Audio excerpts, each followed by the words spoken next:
ఉల్లి రేటు ఘాటెక్కింది. రోజు రోజుకు ధర పెరిగి కొండెక్కి కూర్చుంటోంది. వర్షాలతో పంటలు దెబ్బతినటం, ఎగుమతులు పెరగటంతో పాటు కొన్ని ప్రాంతాల్లో వర్షాభావ పరిస్థితుల కారణంగా ఆనియన్ షార్టేజ్ నెలకొంది.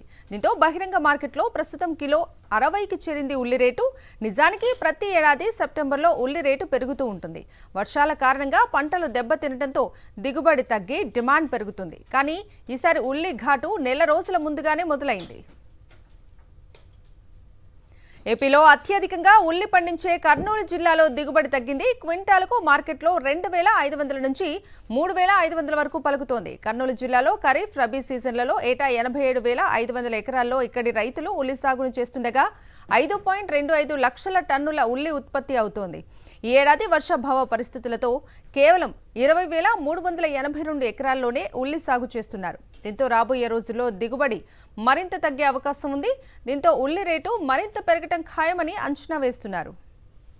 ఉల్లి పంటకు కేరాఫ్గా ఉన్న మహారాష్ట్రలో అధిక వర్షాలు రైతుల్ని ముంచాయి. గత నెలలో కురిసిన భారీ వర్షాలకు 18 జిల్లాల్లో 50% పంట నష్టం వాటిల్లింది.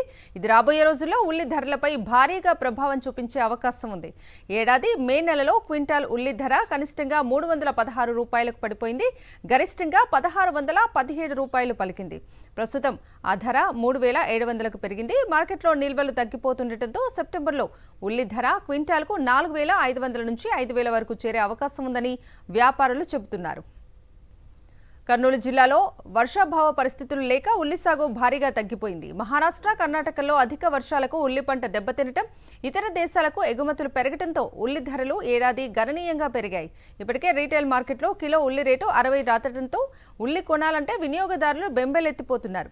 రైతుకు మాత్రం ఉల్లి ధర గిట్టుబాటు బాగానే ఉందని అంటున్నారు. మరింత సమాచారం కర్నూలు నుంచి మా ప్రతినిధి లోకేష్ అందిస్తారు. కర్నూలు మార్కెట్లో ఉల్లికి మంచి డిమాండ్ పలుకుతున్న పరిస్థితి. ఎందుకంటే మహారాష్ట్ర ప్రాంతంలో వర్షాలు కురుస్తుండడంతో ఉల్లి దిగుబడి అనేది తగ్గిన పరిస్థితి అయితే కనపడుతుంది. ఈ నేపథ్యంలోనే ఉల్లికి ధరకు రెక్కలు వచ్చిన పరిస్థితి, ఎక్కువగా రేట్ పలుకుతున్న పరిస్థితి అయితే కనపడుతుంది. అంతేకాకుండా కర్నూలు మార్కెట్ నుండే ఉల్లిని ఇతర రాష్ట్రాలకు కూడా తరలించే పరిస్థితి. అయితే ఇక్కడ కూడా దిగుబడి అనేది తక్కువగా ఉంది. ఈ నేపథ్యంలోనే ఉల్లికి డిమాండ్ వచ్చిన పరిస్థితి. ప్రస్తుతానికైతే ఇప్పుడున్న రేటు మంచి ధరే, కానీ ఇది కూడా రైతుకు పంట లేదు. అరకొర నీళ్ళ వల్ల ఎన్నో కష్టాలు ఒడిదుడుకులు ఎదుర్కొని 100 ప్యాకెట్లు వండితే కూడా 2,500 నుంచి 3,000 దక్కుతుంది ప్రస్తుతానికి రైతుకు రేటు. అందులో కొంతమంది సాహసోపేతంగా కొంతమంది వేసుకున్న వాళ్ళకి కాస్తో పూస్తో గిట్టుతుంది. అది కూడా పెద్ద రేట్ అయినా మద్దతు ధర ఇది పర్లే ఉండొచ్చు ఈ రేటు, కానీ పంటలు లేవు. సరే బాగుంది, మళ్ళీ దీనికి ఎక్కడి నుంటో తెప్పిస్తారు అంటడం లేదు, సరుకు లేదు అంటే 70 రూపాయల కిలో అంటున్నారు. ఎక్కడ 70 రూపాయల కిలో రైతుకు ఎక్కడ దక్కడమే లేదు. ఇప్పటికి కూడా 20 నుంచి 30 పోతుంది. మరి దళారులు లబ్ధి పొందుతున్నారా? దళారులు ఏం లబ్ధి పొందడం లేదు.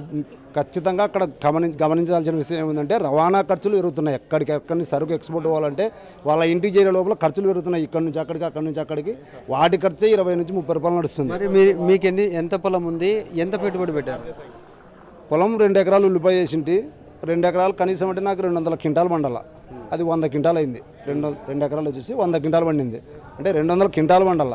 ఎంత పెట్టుబడి పెట్టారు? పెట్టుబడి దాదాపు 1,50,000 వరకు పైన పెట్టింటాను. నేను స్వయంగా కష్టపడతాను కాబట్టి. ఒక ఎకరాకు? ఒక ఎకరా కాదు, 2 ఎకరాలకు కలిసి 1,50,000. అంటే ఇప్పుడు కోత కూలీలు మార్కెట్కి తెచ్చే లోపల 2 లక్షలు ఖర్చు అవుతుంది. ఇప్పుడున్న రేటుకి నాకు గిట్టుబాటు అవుతుంది అంతే. పంట బాగా పంట పండింటే మిగిలేదే ఇప్పుడు మిగులుతుండే ఈ రేట్ల, కానీ ఇప్పుడు కూడా దానికే ఉంది. కానీ రైతు లాభపడినట్టయితే ఎక్కడ ఇప్పటికి కూడా లేవు పూర్తి స్థాయిలో. అంటే ఇతర రాష్ట్రాల నుండి కూడా కొంతవరకు ఉల్లిని దిగుబడి చేసుకుంటారు. ఆ మహారాష్ట్ర ప్రాంతంలో అయితే వర్షాల కారణంగానే దిగుబడి అనేది కూడా తగ్గిన పరిస్థితి. ఈ నేపథ్యంలోనే ఉల్లికి ధర ఎక్కువగా కావడం అనేది కొంతవరకు రైతులకు కొంతవరకు ఆనందం కలిగించిన, ధరని కంట్రోల్ చేస్తే మాత్రం వినియోగదారులకు చాలా మేలు చేసిన విధంగా అవుతుంది. కెమెరామెన్ శేఖర్తో లోకేష్, సాక్షి టీవీ, కర్నూలు.